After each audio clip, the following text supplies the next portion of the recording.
ஆமா கண்டிப்பா ஹைப் குறைக்கணும் தான் பண்றாங்க. ஆனா கண்டிப்பா ஹைப் குறைக்க முடியாது. ஏன்னா அவர் லாஸ்ட் படம்ட்டாரு. கண்டிப்பா அந்த படம் நல்லாவே இல்லைனாலும் இவங்க 24 இடத்துல சென்சார் கட் பண்ணியிருக்காங்க. அந்த படம் குப்பையா இருந்தாலும் அவர் முகத்துக்காக படம் பிளாக் பஸ்டர் ஆகும். இல்ல சார், இந்த படம் இப்போ வந்து தனியா அந்த படம் வந்திருந்ததுன்னா 9ஆம் தேதி வந்திருந்ததுன்னா இன்னி வரைக்கும் பொங்கல் வரைக்கும் அந்த படம் தான் ஓடி இருக்கும். பராசக்தியும் ஃபைல் ஆகிட்டு இருக்கோம். வாவாதியார் வந்திருந்தாலும் ஃபைல் ஆகிட்டு தேட்டர் கிடச்சிருக்காரு. அந்த படத்துல ஃபேஸ் வந்து குத்துருக்க மாட்டாங்க. ஸோ வந்து ஸ்க்ரீனில் வந்து ஃபுல்லாக விஜய் படம் தான் ஓடி இருக்கும். அதில் எந்த மாற்றம் இல்லை, எல்லாருக்கும் தெரியும். படம் பார்க்குற ஆடியன்ஸுக்கும் தெரியும், விஜய் ரசிகராக வந்து நிறைய பேருக்கு தெரியும். கொடுக்க மாட்டாங்க. ரெண்டாவது, இந்த மாதிரி அந்த படம் வந்ததுன்னா பராசக்தி போனி ஆகப்படுறதுக்காக தான் பராசக்திக்கும் சேர்ந்து படம் தான். ஆனால் இன்னைக்கு பராசக்தியே போனி ஆகும் விஷயம் இல்லை. பராசக்தி எங்கே போனியாச்சு? ஓடாத படத்துக்கு அந்த அளவுக்கு ஒரு வெற்றியே ஓடாத படத்துக்கு வெற்றி கொண்டாட்டம் பண்ணிக்காங்க. நேற்று ஏற்கனவே 24 இடத்துல கட் பண்ணிட்டாங்க. செகண்ட் ஹாஃப்ல அவர் ஏதோ மதத்தை பத்தி பேசுறேன்னு சொல்றாங்க. அது எந்த அளவுக்கு உண்மைன்னு தெரியல. மதத்தை பத்தி பேசுறது தான் 24 அது என்ன வேணா பேசிட்டு போட்டோம். கட் பண்ணிட்டு தூக்கி படத்தை கொடுத்துட வேண்டியதான். எந்த அளவுக்கு இப்ப பராசக்தி வரலையா, அதுல எவ்வளவு தமிழ்களை பத்தி ஜெயம் ரவி வேணா பேசிப்பாரு. அதெல்லாம் வசந்துக்கு பீப் போட்டிருக்காங்க. அந்த மாதிரி கட் பண்ணி பீப் போட்டு வேண்டியதான். இவங்களுக்கு இந்த படம் வந்து எடுத்து சார், அவங்க என்ன நினைச்சாங்கன்னா இந்த படத்துக்கு நம்ம குறைச்சல் கொடுத்தா ஜனநாயகத்தோட ஆதிக்கம் வந்து கம்மியாயிடும் அப்படின்னு நினைப்பதான் தமிழ்நாடு அரசும் சரி மத்திய அரசும் பண்ணாங்க. அது வராது, நடக்காது சார். அது அந்த படத்தை வந்து நம்ம பகவான் கேசரி பாலகிருஷ்ணாவோட ரீமேக் படம். அது அந்த ரீமேக் படத்துக்கு இந்த அளவுக்கு வந்து தமிழ்நாடு அரசும் சரி மத்திய அரசும் சரி வந்து பண்ணது ரொம்ப தப்பு. ஏன்னா மத்திய அரசு ஏன் வந்து பண்ணுச்சுன்னா, இவர் கூப்பிட்டு அவர் பக்கம் வரலன்ட்டு, பிஜேபி பக்கம் வரலன்னு சொல்லிட்டு அந்த இது பண்ணியிருக்காங்க. அதெல்லாம் வந்து சேர்ந்து தான் குறைச்சல் கொடுத்துருக்காங்க சார். இந்த படத்தை வந்து குறைச்சல் கொடுக்குறது இனி நேற்று இல்லை சார். இன்னைக்கு மீடியா இந்த அளவுக்கு வளர்ந்துருச்சு.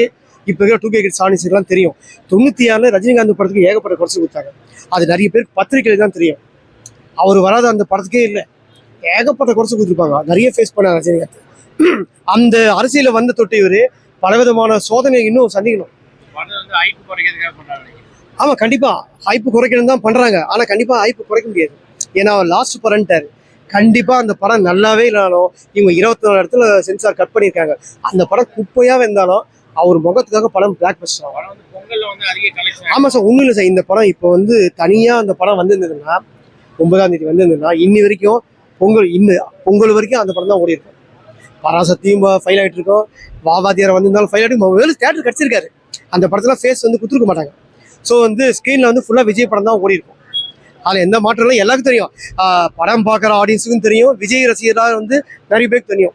கொடுக்க மாட்டாங்க. ரெண்டாவது, இந்த மாதிரி அந்த படம் வந்ததுன்னா பராசக்தி போனி ஆகப்படுறதுக்காக தான் பராசக்திக்கும் சேர்ந்து படம் தான். ஆனால் இன்னைக்கு பராசக்தியே போனி ஆகும் விஷயம் இல்லை. பராசக்தி எங்கே போனியாச்சு? ஓடாத படத்துக்கு அந்த அளவுக்கு ஒரு வெற்றியே ஓடாத படத்துக்கு வெற்றி கொண்டாட்டம் பண்ணிக்காங்க நேற்று. அது எதாவது நியாயமா? அது இங்க இப்பவே பாக்குறீங்க. அதெல்லாம் இல்லை, விஜய் ரசிகர்கள்லாம் பண்றது ஒரு பக்கம் இருந்தாலும் சார், படம் நல்லா இருந்தா பார்ப்பாங்க. நல்லா இல்லை. ரெண்டாவது, அதை ஏன் ஏத்துக்க முடியலன்னா, இந்த அரசியல்வாதிங்க வந்து இப்ப எங்க அதை வந்து ஃபாலோ பண்றாங்க. நீங்களே எடுத்துங்க. நம்ம திமுக வந்தா சரி, ஏடிஎம்கே வந்து யாரா இருந்தாலும் ஒவ்வொருத்தரோட கட்சி ஆஃபீஸ்லையும் சரி, அவங்கவுங்க சேனலோட ஆஃபீஸ்லையும் சரி, எல்லா ஆஃபீஸ்லையும் இந்திக்காரர் தான் செக்யூரிட்டி, ஹவுஸ் கீப்பிங்கு, பெரிய பெரிய ஐடி கம்பெனி எல்லாம் வந்து இந்திக்காரன் தான் செக்யூரிட்டி. அவனுக்கு வாயில வந்து தமிழே வரமாட்டுது, ஹவுஸ் கீப்பிங் தமிழ் வரமாட்டுது. ஏன் இது வந்து வேற எந்த மொழிக்காரங்க இங்க இருந்தாலும் தமிழ் வந்து கத்துக்கினாதான் வேலை அப்படின்னு சொல்லலாம்ல. இந்த படத்துல என்ன சொல்றாங்க பராசக்தியில, ஹிந்தி கத்துக்கினாதான் ஒரு வேலைன்றான் தமிழன். அப்ப அப்படின்னு முயற்சி பண்ணி கூட கத்துக்கல. ஏன்னா வந்து அவன் சரமா வந்து ஹிந்தி எங்களை மாதிரியே பேசி ஆகணுன்றாங்க. ஸோ வந்து இது வந்து முதல்ல எல்லா அரசியல் கட்சிக்காரங்க வந்து தமிழை கற்றுக்கணும்னு சொல்லணும். அதவே சொல்லலை, எப்படி இந்த படத்தை ஏற்றுப்பாங்க ஜனங்க? கண்டென்ட்டாக வந்து அவுட்டு. அதாவது என்னது, தீ பரவட்டும் திரையில மட்டும்தான், நிஜ வாழ்க்கையில் எந்த பொலிட்டிக்கல்காரருக்கும் தீ பரவாது. அப்படிதான் நம்ம சொல்ல முடியும். ஆமாம் சார், ஏற்கனவே 24 இடத்துல கட் பண்ணிட்டாங்க. செகண்ட் ஹாஃப்ல அவர் ஏதோ மதத்தை பற்றி பேசுறேன்னு சொல்கிறாங்க. அது எந்த அளவுக்கு உண்மைன்னு தெரியல. மதத்தை பற்றி பேசுறது தான் 24 அது என்ன வேணா பேசிட்டு போட்டோம். கட் பண்ணிட்டு தூக்கி படத்தை கொடுத்துட வேண்டியதான். எந்த அளவுக்கு இப்போ பராசக்தி வரலையா, அதில் எவ்வளோ தமிழ்களை பற்றி ஜெயம் ரவி வேணா பேசிப்பாரு. அதெல்லாம் வசந்துக்கு பீப் போட்டிருக்காங்க. அந்த மாதிரி கட் பண்ணி பீப் போட்டு வேண்டியதான். இவங்களுக்கு இந்த படம் வந்து எடுத்து சார், அவங்க என்ன நினைச்சாங்கன்னா இந்த படத்துக்கு நம்ம குறைச்சல் கொடுத்தா ஜனநாயகத்தோட ஆதிக்கம் வந்து கம்மியாயிடும் அப்படின்னு நினைப்பதான் தமிழ்நாடு அரசும் சரி மத்திய அரசும் பண்ணாங்க. அது வராது, நடக்காது. ஒரு படத்து மேல இந்த அளவுக்கு குறைச்சல் கொடுக்குறாங்கன்னா விஜய் தான் வளர்ந்து வருவார். மேற்கொண்டு விஜய் தான் வளருவார். ஆனா எல்லாருக்கும் ஒன்னே தாங்க சொல்றாங்க, யாரா விஜய் ரசிகர்களுக்கு தான் மெயின். யாரா இருந்தாலும் விஜய் வந்து நம்ம நம்பி வராரு, கை விடாம அவரை ஓட்டு போடுங்க. படத்தை எந்த அளவுக்கு செலிப்ரேஷன் பண்றீங்களோ நம்பி வரவங்களும் ஓட்டு போடுங்க. ஏன்னா ஓட்டு போடாம போயிட்டாங்கன்னா கேப்டன் மாதிரி காணாம போயிடுவார். கேப்டன் எப்படி தவற விட்டாங்க, அவருக்காவது பாவம் இதுவாயிட்டாரு, நிறைய ஃபேஸ் பண்ணாரு. இவர் தோத்துட்டாருன்னா ஃபேஸ் பண்ணதெல்லாம் ரொம்ப கஷ்டம். விஜய்க்கு அந்த அளவுக்கு தைரியம் இருக்கவும் தெரியாது. ஸோ அதெல்லாம் வந்து நம்பி அவரை உட்கார வச்சு ஜெயிச்சிருங்க.